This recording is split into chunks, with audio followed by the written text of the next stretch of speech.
Hello दोस्तों, TET maths YouTube channel में आप सभी का स्वागत। और आज के इस वीडियो के अंदर हम हिंदी का मॉक टेस्ट, इसके अंदर हिंदी के संपूर्ण पाठ्यक्रम पर आधारित 30 क्वेश्चन देखने जा रहे हैं। तो सबसे पहले आप देखिए, ये भाषा जो है लैंग्वेज फर्स्ट की बात हो रही है हिंदी की, ठीक है। तो निम्नलिखित गंधांश को पढ़कर 31 से 35 तक के हमें उत्तर देने हैं, ठीक है। तो ये आपके सामने गंधांश प्रस्तुत हो रहा है, ठीक है। आप इस पैराग्राफ को पढ़िए और इसके नीचे लिखे उत्तर आपको देने हैं। आप इस वीडियो को पॉज करके क्या है, आप इसको आसानी से पढ़ सकते हो, आराम से पढ़ो, ठीक है। और ये आप देखिएगा, ये हमने आपके सामने पूरा गद्यांश जो है वो प्रस्तुत कर दिया। अब इसके हम सीधे प्रश्नों पे चलते हैं। प्रश्न बिल्कुल आसान दे रखे हैं। तो यहाँ पे आप देखिएगा, पहला प्रश्न 31वां प्रश्न है, सत्यवादी शब्द में प्रयुक्त समास, ठीक है। कर्म तत्पुरुष समास है, कर्ण तत्पुरुष या फिर संप्रदान तत्पुरुष या फिर अपादान तत्पुरुष, ठीक है। तो सत्यवादी में क्या है, जो क्या है सदा सत्य बोलता हो या सदा सत्य बोलने वाला, ठीक है। तो यहाँ पे कौन सा समास हो जाएगा, कौन सा समास, कर्म तत्पुरुष समास हो जाएगा, ठीक है, क्योंकि यहाँ पे कर्म की प्रधानता है, ठीक है। और यहाँ पे कौन सा समास, कर्म तत्पुरुष समास, ठीक है। नेक्स्ट 32 नंबर क्वेश्चन की बात करते हैं। उसकी बातें सीधी सच्ची पर तीखी होती थी। रेखांकित शब्द में विशेषण, ठीक है, तीखी या तीखा विशेषण जो है वो कौन सा विशेषण का प्रकार, उसमें कौन सा होता है, परिमाणवाचक होता है, गुणवाचक होता है, संख्यावाचक या फिर संकेतवाचक, ठीक है। तो यहाँ पे कौन सा तीखा, ये क्या गुण है, तो यहाँ पे क्या आ जाएगा, गुणवाचक विशेषण आ जाएगा, ठीक है भाई। नेक्स्ट हमारे पास नकारात्मक शब्द का विलोम। तो नकारात्मक का आप सभी जानते हो क्या होता है, सकारात्मक होता है, बी ऑप्शन राइट हो जाएगा। सदाचार नहीं होता, दुर्भावना नहीं होता, दुराचार नहीं होता, ठीक है। नेक्स्ट हमारे पास क्वेश्चन नंबर 34। तो 34 में क्या है, सद्भावना शब्द का सही संधि विच्छेद क्या है, ठीक है। सत प्लस भावना, सद प्लस भावना, स प्लस भावना और स प्लस भावना, ठीक है। तो यहाँ पे आपको बताना है कि कौन सा ऑप्शन ए, बी, सी या डी में कौन सा ऑप्शन सही होगा, ठीक है। यहाँ पे ऑप्शन नंबर ए सही हो जाएगा, सत प्लस भावना, ठीक है भाई। तो ये इसका राइट आंसर है। नेक्स्ट हमारे पास क्वेश्चन नंबर 35। यहाँ पे लिखा हुआ दार्शनिक शब्द में कौन सा प्रत्यय लगा है, दार्शनिक शब्द के अंदर। तो दार्शनिक शब्द के अंदर कै प्रत्यय, निक या फिर नीक और या फिर इक प्रत्यय, ठीक है। तो ये निक नामक कोई प्रत्यय होता ही नहीं है। यहाँ पे डी आ जाएगा, हमारे पास क्या आ जाएगा, इक प्रत्यय लगा हुआ है। यहाँ पे कौन सा प्रत्यय है, डी जो है इक प्रत्यय लगा हुआ है। इसमें मूल शब्द की बात करें तो दर्शन है, दर्शन प्लस इक क्या बन जाएगा, दार्शनिक बन जाएगा, ठीक है भाई। तो ये हो गया हमारे पास 35 प्रश्न। नेक्स्ट आप देखिएगा, एक गद्यांश हमें और दे रखा है, जहाँ पे हमें 36 से 40 तक प्रश्न इस गद्यांश को पढ़ के आगे हमें क्वेश्चनों के आंसर देने हैं, ठीक है। तो आप इसका स्क्रीनशॉट ले सकते हैं, अच्छे से पढ़ सकते हैं, या फिर इस वीडियो को पॉज करके आप इस गद्यांश को पढ़िएगा अच्छे से, ठीक है। तो ये आपके सामने इसमें पूरा गद्यांश जो है आपके सामने प्रस्तुत कर दिया है और इसका पहला प्रश्न भी आपको यहाँ पे शो हो रहा है, ठीक है भाई।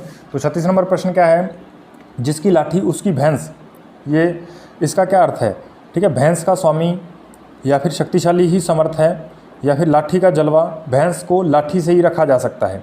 तो यहाँ पे आपको पता होना चाहिए, जिसकी लाठी उसकी भैंस, इसका मतलब होता है शक्तिशाली ही समर्थ है, यानी जिसकी में ज़्यादा पावर होगी उसका ही अधिकार जो है स्वामित्व हो जाएगा, ठीक है। शक्तिशाली ही समर्थ है, इसका आंसर जो है 36 का बी ऑप्शन जो है राइट आंसर हो जाएगा। 37वां प्रश्न देखिए, आपसी टकराव होते थे, वाक्य में काल है, आपसी टकराव होते थे, यहाँ पे थे शब्द आया, यानी ये भूतकाल की बात हो रही है। यहाँ पे क्या है, सामान्य ही इनके वर्गीकरण दे रखा है, भूतकाल, भविष्यकाल और वर्तमान काल, ठीक है। तो यहाँ पे कौन सा काल हो जाएगा, तो भूतकाल इसका राइट आंसर हो जाएगा। और 38वां क्वेश्चन, 38वें में आप देखिएगा, हमें दे रखा है, नियमों की कमी उसे खलती थी। वाक्य में रेखांकित शब्द का वचन नियमों, तो यहाँ पे नियम नहीं है, नियम होता तो एक वचन हो जाता, लेकिन यहाँ पे नियमों की कमी उसे खलती थी। तो यहाँ पे नियमों जो आया शब्द, ये क्या है, बहुवचन में प्रयुक्त हो रहा है, तो बी ऑप्शन इसमें राइट आंसर हो जाएगा। नेक्स्ट आप देखिए 39 नंबर प्रश्न, अनुभव सबसे बड़ा शिक्षक होता है। वाक्य में रेखांकित शब्द का लिंग है, स्त्रीलिंग है, पुल्लिंग है, उभयलिंग है या फिर कोई नहीं है। तो शिक्षक शब्द आया, यहाँ पे शिक्षक शब्द आप सभी जानते हो क्या होता है, पुल्लिंग होता है, ठीक है भाई। यहाँ पे बी ऑप्शन इसका राइट आंसर हो जाएगा। नेक्स्ट हम चलते हैं 40 नंबर क्वेश्चन पे। 40 नंबर क्वेश्चन क्या कह रहा है कि स्वतंत्र और निरंकुश होते हुए भी मानव प्रसन्न नहीं था। रेखांकित शब्द का तात्पर्य, ठीक है, यानी यहाँ पे ये निरंकुश को इसने क्या है, रेखांकित किया है। हमें इसका अर्थ बताना है कि इसका अर्थ क्या होगा, ठीक है भाई। इसका अर्थ क्या होता है, जिसका अंत न हो, या जिसका राज्य हो, जिसका कोई धर्म न हो, या जिस पर कोई प्रतिबंध ना हो, ठीक है। तो जिस पर कोई क्या है, प्रतिबंध ना हो, कोई अंकुश ना हो, उसको हम क्या कहते हैं, निरंकुश कहते हैं। तो डी ऑप्शन इसमें राइट आंसर हो जाएगा। 41 नंबर प्रश्न आप देखिएगा, मांगे भीख पूछे गाँव की जमा, यानी मांगे भीख पूछे गाँव की जमा कहावत का क्या अर्थ है? अपनी असलियत भूलकर बात करना, भीख मांगकर गुजारा करना, ग्राम समाज की भलाई करना, इनमें से कोई नहीं। ठीक है, तो मांगे भीख और मांगे भीख और पूछे गाँव की जमा। ठीक है, यानी खुद भीख मांग के गुजारा करता है और बड़ी बड़ी बातें कर रहा है। ठीक है, तो यहाँ पे क्या हो जाएगा? अपनी असलियत भूल कर बात करना। ठीक है भाई, ये ऑप्शन इसमें राइट आंसर हो जाएगा। 42 नंबर में आप देखिएगा प्रश्न में यहाँ पे लिखा हुआ है, कल हमने लाल किला देखा, रेखांकित पदबंध। हमने को यहाँ पे रेखांकित कर रखा है और इसमें पदबंध कौन सा पूछ रहा है आपसे। यहाँ पे संज्ञा पदबंध होगा, सर्वनाम, विशेषण या फिर क्रिया। तो यहाँ पे हमें पता होना चाहिए ये हमने शब्द क्या होता है? सर्वनाम होता है। तो और पदबंध की लाइन जहाँ पे रुकती है वो शब्द हमें देखना होता है कि वो किस पे जाके ये लाइन रुक रही है। रेखांकित शब्द का अंतिम वर्ड हमें देखना होता है, शब्द देखना होता है वो क्या है। तो यदि ये संज्ञा शब्द होता तो संज्ञा पदबंध हो जाता। अभी ये क्या है? हमने क्या है? एक सर्वनाम है, तो ये क्या हो जाएगा? सर्वनाम पदबंध हो जाएगा। ठीक है, नेक्स्ट 43 नंबर क्वेश्चन आप देखिएगा, जल्दी उठिए अन्यथा बहुत देर हो जाएगी। वाक्य क्या है? सरल वाक्य है, संयुक्त वाक्य है, मिश्र वाक्य है या फिर कोई भी नहीं। ठीक है, सरल वाक्य में क्या होता है? एक उद्देश्य और एक क्या है? विधेय होता है। और यहाँ पे आप देखिएगा संयुक्त वाक्य के अंदर क्या होता है कि एक वाक्य जो है, एक वाक्य अलग होगा और दूसरा वाक्य अलग, यानी इसमें लगभग क्या है? 2 या 2 से अधिक वाक्य होंगे और ये क्या है? एक दूसरे पे आश्रित नहीं होंगे। ठीक है, और ये किसी संयोजक द्वारा जुड़े होंगे, जैसे अन्यथा शब्द से यहाँ पे जुड़े हुए हैं। जैसे जल्दी उठिए, ये एक अलग वाक्य बन गया। बहुत देर हो जाएगी, ये एक अलग वाक्य है। ठीक है, अन्यथा द्वारा शब्द द्वारा जुड़े हैं तो ये कौन से हो जाएंगे? संयुक्त वाक्य। और यदि ये एक दूसरे पे आश्रित भी होते, ठीक है, जैसे जो, सो शब्द आते हैं तो वो मिश्र वाक्य के अंदर काउंट हो जाते हैं। ठीक है भाई, तो ये आप ध्यान रखिएगा, यहाँ पे संयुक्त वाक्य सही होगा। 44 नंबर प्रश्न आप देखिएगा, मैं यह काम नहीं कर सकता वाक्य है। ठीक है, तो ये वाक्य किस प्रकार का वाक्य होगा? कथनात्मक वाक्य होगा, मनोवेगात्मक या इच्छावाचक या फिर नकारात्मक। ठीक है, मैं यह काम नहीं कर सकता, तो यहाँ पे नहीं का बोध हो रहा है, मतलब नकारात्मक वाक्य है। ठीक है, डी ऑप्शन इसमें राइट आंसर हो जाएगा। ठीक है, नेक्स्ट आप देखिएगा, उमा समझदार है। उमा समझदार है वाक्य में विधेय है। ठीक है, विधेय और उद्देश्य 2 तरह के होते हैं। वाक्य के 2 अंग होते हैं, एक तो उद्देश्य और एक विधेय। उद्देश्य क्या होता है? जिसके बारे में हम क्या है? बात कर रहे हैं। जैसे यहाँ पे उमा के बारे में बात हो रही है तो उमा क्या हो जाएगा? उद्देश्य हो जाएगा।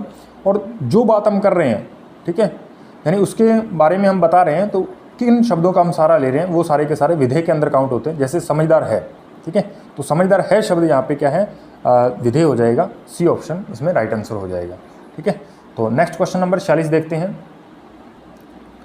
क्वेश्चन नंबर 46 देखिए, मैंने रोटी खाई और फिर मैंने हंसी। हर्षिता का यह भाषा प्रयोग मुख्यतः किस ओर संकेत करता है? अब यहाँ से शिक्षण विधियों के प्रश्न जो हैं वो स्टार्ट हो चुके हैं। अब यहाँ पे देखिएगा आप, मैंने रोटी खाई और फिर मैंने हंसी। हर्षिता का यह भाषा प्रयोग मुख्यतः किस ओर संकेत करता है? भाषा की समझ न होना, व्याकरणिक नियमों की जानकारी न होना, नियमों का अति सामान्यकरण या फिर भाषा प्रयोग में असावधानी। ठीक है, तो यहाँ पे क्या है? मैंने, और यहाँ पे हमें मैंने रोटी खाई और फिर मैं हंसी। ठीक है, मैंने रोटी खाई और फिर हंसी, इस तरीके से वाक्य का प्रयोग होना चाहिए था, लेकिन यहाँ पे आप देखिएगा ये व्याकरण दृष्टि से क्या है? अशुद्ध हो जाता है। यानी यहाँ पे व्याकरणिक नियमों की जानकारी इसे नहीं है, तो यहाँ पे क्या आ जाएगा? बी ऑप्शन, यानी मैंने को आप रिपीट नहीं कर सकते, तो बी ऑप्शन इसमें राइट आंसर होना चाहिए। ठीक है। और 47 नंबर प्रश्न में आप देखिएगा, महेश ने पाठ को पढ़ते हुए जीवन को जिंदगी पढ़ा। ठीक है, जीवन को क्या पढ़ रहा है? जिंदगी पढ़ रहा है। यह इस ओर संकेत करता है कि वह अक्षर ज्ञान के बजाय अर्थ को समझते हुए पढ़ रहा है, या उसे अक्षरों की पहचान का भ्रम हो जाता है। ठीक है, में भ्रम है और उसे पठन अभ्यास की आवश्यकता है, या फिर महेश ध्यान से नहीं पढ़ता। ठीक है, तो यहाँ पे आप देखिएगा जीवन को जिंदगी, ठीक है, यानी इसके अर्थ को वो पढ़ रहा है। जीवन के अर्थ, जिंदगी, इनको अर्थ को पढ़ रहा है, तो ये क्या है? अक्षर पहचान की बजाय उसके अर्थ को समझ करके पढ़ रहा है, तो ये ऑप्शन यहाँ पे राइट आंसर हो जाएगा। ठीक है, 48 नंबर प्रश्न देखिएगा, लोकगीतों को भाषा की कक्षाओं में दिया जाना चाहिए। यानी लोकगीत क्या है? हमारी भाषा की कक्षा है तो उसमें होने चाहिए। क्यों होने चाहिए? क्योंकि इससे बच्चे संस्कृतिगत विशेषताओं से परिचित होते हैं, या फिर लोकगीतों को बढ़ावा देना भाषा शिक्षण का मुख्य उद्देश्य है इसलिए, या फिर लोकगीत गाए जा सकते हैं, या फिर केवल लोकगीतों के माध्यम से ही पारस्परिक मूल्यों की शिक्षा दी जाती है। तो केवल लोकगीतों के माध्यम से ऐसा तो कुछ नहीं है, केवल लोकगीतों से नहीं, और भी बहुत सारे माध्यम हो सकते हैं। लोकगीत गाए जा सकते हैं, तो गाए जा सकते हैं, तो इसका तो उद्देश्य नहीं है कि हम इसे क्या है भाषा की कक्षाओं में शामिल कर लें। लोकगीतों को बढ़ावा देना भाषा शिक्षण का मुख्य उद्देश्य है। मुख्य उद्देश्य भाषा शिक्षण का लोकगीतों को बढ़ावा देना कतई नहीं है। तो इनमें से बच्चे संस्कृतिगत विशेषताओं से परिचित होते हैं। बिल्कुल ये ऑप्शन जो है वो राइट आंसर हो जाएगा, ये ऑप्शन। ठीक है, 49 नंबर क्वेश्चन देखिएगा। बच्चे भाषा सीखने की क्षमता के साथ पैदा होते हैं, मुख्यतः यह विचार किसका है? तो भाषा के अंदर ये सिद्धांत जो है वो आपको याद रखना है, नायोम चामोस्की का है। ठीक है भाई, इन्होंने भाषा सिद्धांत दिया था, उसके अंदर बताया था कि बच्चे भाषा सीखने की क्षमता के साथ ही पैदा होते हैं। ठीक है भाई, तो नेक्स्ट 50 नंबर क्वेश्चन आप देखिएगा। 50 नंबर प्रश्न में एक बहुसांस्कृतिक पृष्ठभूमि वाली कक्षा में भाषा सीखने के बारे में कौन सा विचार उचित है? ठीक है भाई, तो बच्चों में भाषा सीखने की क्षमता बलपूर्वक विकसित करनी होती है, या फिर अधिकाधिक पुस्तकों का निर्माण किया जाए, या फिर भाषा सीखने के लिए व्याकरणिक नियमों का और अधिकाधिक प्रयोग होना चाहिए, या फिर भाषा प्रवेश का निर्माण किया जाए ताकि भाषा अर्जन की सहज स्थिति बन सके। ठीक है भाई, यहाँ पे आप देखिए बहुसांस्कृतिक पृष्ठभूमि वाली कक्षा है। ठीक है, तो बहुसांस्कृतिक पृष्ठभूमि वाली यानी बहुत अलग अलग बहुत तरह की संस्कृतियों से आने वाले वहाँ पे बच्चे होंगे। तो इसमें क्या है, भाषा सीखने के बारे में कौन सा विचार उचित है? ठीक है, हमें ये बताना है। तो भाषा सीखने की क्षमता बलपूर्वक तो विकसित नहीं करनी चाहिए, ये ऑप्शन तो कट जाएगा। अधिकाधिक पुस्तकों का निर्माण, बिल्कुल ये ऑप्शन भी कट जाएगा, क्योंकि अधिकतर पुस्तकों से कुछ नहीं होगा। ठीक है, पुस्तकों का हमें ज़्यादा निर्माण, पुस्तकों का भंडार नहीं हमें लगाना। भाषा सीखने के लिए व्याकरणिक नियमों का और अधिकाधिक प्रयोग होना चाहिए, या फिर भाषा परिवेश का निर्माण किया जाए ताकि भाषा अर्जन की सहज स्थिति बन सके। तो डी ऑप्शन इसमें राइट आंसर हो जाएगा कि भाषा में हमें क्या है ऐसा प्रवेश किया, भाषा परिवेश का निर्माण हमें करना चाहिए, जिस भाषा को बोला जा रहा है वहाँ पे उसी भाषा का अधिकांश हमें क्या है प्रयोग करेंगे, तो भाषा जो है वो सहज रूप से उसका अर्जन हो पाएगा। ठीक है, 51 नंबर प्रश्न देखिए आप कि श्रवण कौशल को छात्रों द्वारा अधिगम उपकरण के रूप में प्रयोग किया जाता है। ठीक है, श्रवण कौशल को हम किस तरह से उपयोग कर रहे हैं? अधिगम उपकरण के रूप में। तो कहानी, कविता एवं निबंध शिक्षण संबंधी नियमों को सुनकर, या फिर एक दूसरे को सुनाकर, या एक दूसरे से बोलकर, ए और बी दोनों। ठीक है, इनमें से कौन सा ऑप्शन जो है वो राइट होगा? तो यहाँ पे आप देखिएगा कहानी, कविता एवं निबंध शिक्षण के नियमों को सुनकर, तो इससे भी श्रवण कौशल जो विकसित होगा। एक दूसरे को यदि हम कोई बात सुनाएंगे, ठीक है, कहानी सुनाएंगे, तो इससे भी श्रवण कौशल बढ़ेगा।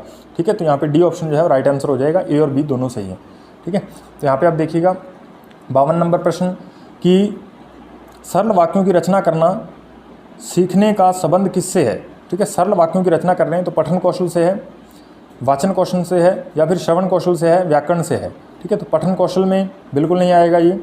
ठीक है, इसमें पढ़ा जाता है। वाचन कौशल के अंदर बोला जाता है, बोलने का कौशल बोलने संबंधी होती है, और श्रवण कौशल सुनने से संबंधित होता है। तो यहाँ पे क्या ऑप्शन डी सही हो जाएगा, श्रवण कौशल व्याकरण से संबंधित है ये।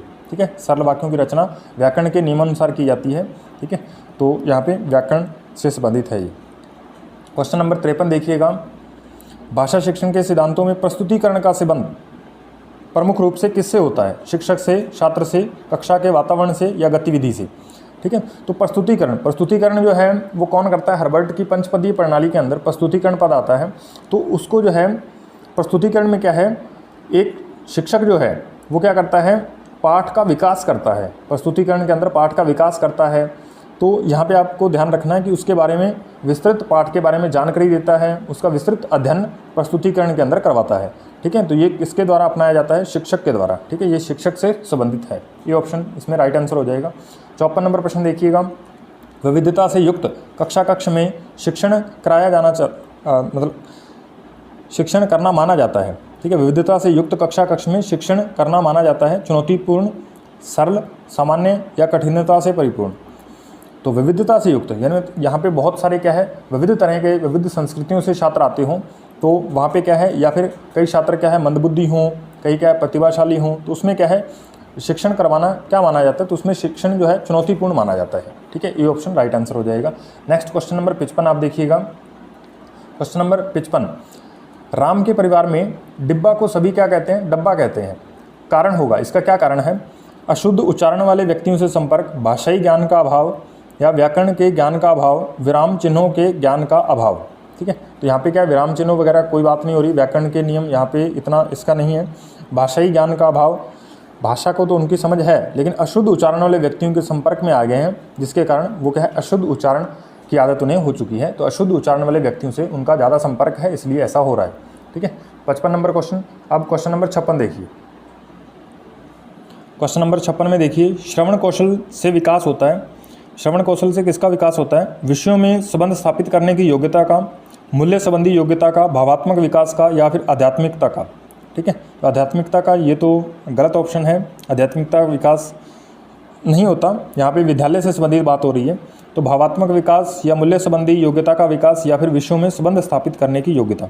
तो क्या है, अलग अलग विषयों के अंदर संबंध स्थापित करना श्रवण कौशल के अंतर्गत आता है, यानी श्रवण कौशल के द्वारा क्या है, अलग अलग विषयों से संबंध भी स्थापित करना सीख जाते हैं। आदर्श वाचन का आत्म तत्व है। तो आदर्श वाचन का आत्म तत्व क्या है? शुद्ध उच्चारण एवं अवरोह के साथ वाचन, या फिर व्याकरण का ज्ञान, वर्तनी का ज्ञान, या फिर अभिव्यक्ति का ज्ञान। ठीक है, इसमें से कौन सा ऑप्शन जो है वो सही है आपको बताना है। तो आदर्श वाचन जो है शिक्षक द्वारा किया जाता है और इसके अंदर क्या है, शुद्ध उच्चारण एवं आरोह अवरोह का क्या है, ध्यान रखा जाता है। तो ये ऑप्शन इसमें क्या है, राइट आंसर हो जाएगा। ठीक है, नेक्स्ट क्वेश्चन नंबर 58 देखिएगा। क्वेश्चन नंबर 58, एकाग्रता के अभाव से प्रमुख रूप से प्रभावित होता है, यानी एकाग्रता का यदि अभाव हो गया, एकाग्रता भंग हो गई, तो उसमें किसमें से सबसे ज़्यादा प्रभाव पड़ेगा? मौन पठन में, लेखन में, अधिगम में, या शिक्षण में? तो आप जानते हो यदि मौन पठन हम कर रहे हैं, ठीक है, यानी हम मन ही मन में पढ़ रहे हैं, तो यदि उसमें एकाग्रता भंग होती है तो हम अपने कॉन्सेप्ट से विचलित हो जाएंगे, हमें चीज़ें वो समझ में नहीं आएंगी, भले ही हम उसको पढ़ते रहें लेकिन उसका अर्थ ग्रहण नहीं कर पाएंगे। ठीक है, तो मौन पठन इसका राइट आंसर हो जाएगा। क्वेश्चन नंबर 59 देखिए आप, उपचारात्मक शिक्षण संपन्न होता है। उपचारात्मक शिक्षण संपन्न होता है आत्मीय वातावरण में, शैक्षिक वातावरण में, या तनाव रहित वातावरण में, ए और बी दोनों में। ठीक है, तो यहाँ पे यदि उपयुक्त सभी ऑप्शन होता तो वो भी सही हो जाता, लेकिन यहाँ पे हमें देखना है आत्मीयता वातावरण, यानी उसको अपनेपन का एहसास होना चाहिए, तो ऐसा वातावरण मिल रहा है। तो ये सी ऑप्शन इसी ए ऑप्शन के अंदर समाहित होता हुआ नजर आ रहा है। ठीक है, यदि आत्मीयता का वातावरण मिलेगा तो इसका मतलब वो तनाव रहित तो होगा ही। ठीक है, और शैक्षिक वातावरण में तो ये उपचारात्मक शिक्षण दिया ही जाता है। तो यहाँ पे क्या है, डी ऑप्शन राइट आंसर हो जाएगा, यानी ये दोनों ही सही हैं, ए और बी। ठीक है, यदि उपयुक्त सभी होता तो वो भी सही होता। तो क्वेश्चन नंबर 60 आप देखिएगा, 60, इसके अंदर क्या है, प्राथमिक स्तर की पाठ्यपुस्तकों में सामान्य रूप से किस सामग्री का समावेश अधिक होना चाहिए जिससे कि छात्रों की हिंदी शिक्षण में रुचि उत्पन्न हो सके? कहानी एवं कविता, व्याकरण और पत्र लेखन, या फिर निबंध लेखन? ध्यान रखना, आपको प्राथमिक स्तर की बात हो रही है, तो कहानी और कविताओं का वहाँ पे ज़्यादा बल दिया जाना चाहिए, ताकि बच्चे जो हैं, छोटे बच्चे, उनका कहानी और कविता के बारे में ज़्यादा रुचि वो लेते हैं। ठीक है, तो इसलिए कहानी और कविता प्राथमिक स्तर पे ज़्यादा पाठ्यपुस्तकों में शामिल की जानी चाहिए। ठीक है, तो ये थे आज हमारा हिंदी का मॉक टेस्ट। आप बताइएगा कि आपके कितने क्वेश्चन सही हुए, तो कमेंट बॉक्स में आप इसके बारे में ज़रूर जानकारी दीजिएगा, और आपकी तैयारी कैसे चल रही है ये भी बताइएगा। और नेक्स्ट क्या है, हम साइंस का टेस्ट लेकर के आएंगे।